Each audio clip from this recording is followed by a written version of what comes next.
Chapter 5. Right now. I woke up to the smell of coffee and the fire still going.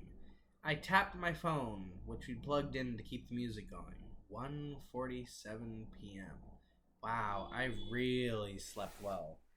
Morning, sleepyhead, Cupid said to me as he brought me a cup of steamy and creamy coffee. Oh, yay, thanks, kiddo. And you know what I'm feeling the urge to do right now?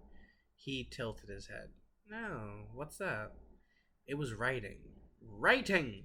I forgot that I used to write poems and stories when I was younger. When the world turned sour, I focused entirely on the ship. Now I'm feeling the creative spirit coming back.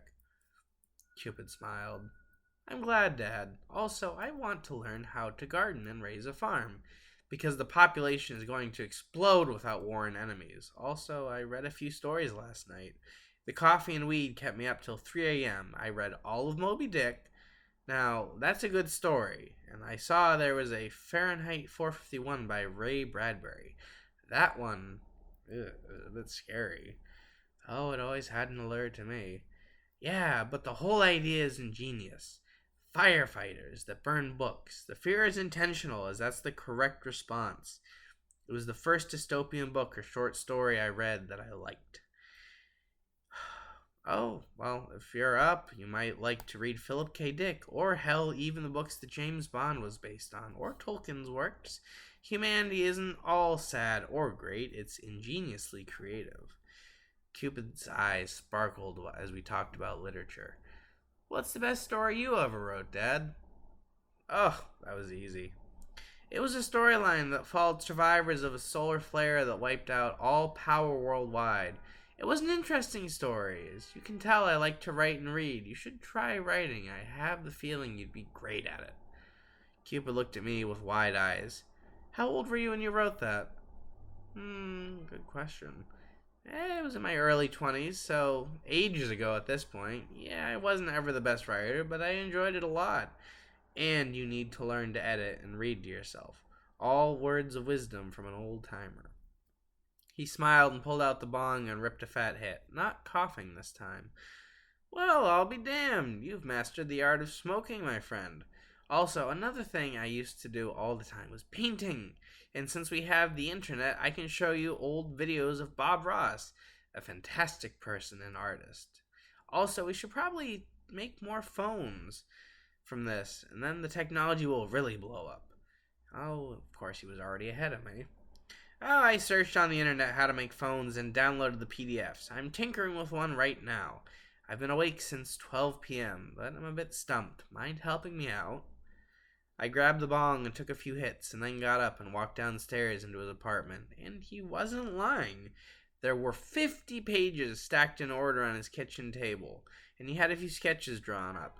He clearly had an artist's eye. Did you come up with those sketches yourself? He nodded. Yeah, I reached around online and found a video, played it a few times, and looked at other images on the web. I grabbed him by the shoulders and gave him a tight squeeze. Oh, my boy is so talented.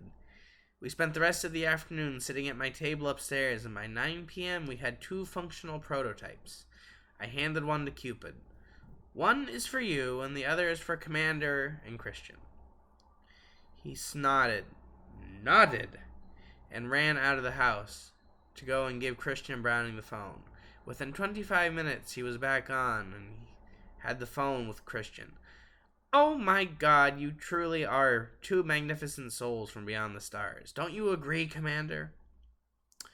There was a slight noise on the other end as Browning got the phone. Well, I would have to agree. Thank you for giving us a piece of technology we never had access to.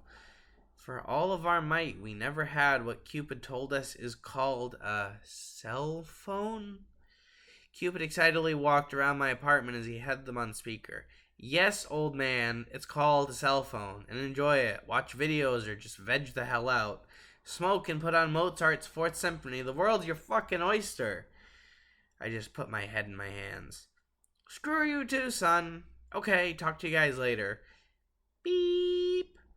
Cupid flopped onto the ground. Want to watch something, Dad?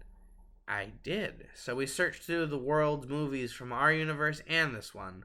We decided on an old black and white sci-fi movie. Its title was The Cosmic Man. It was horrible, but had hilarious, epic special effects. Cupid fell asleep on the couch, and I put a warm blue blanket on him.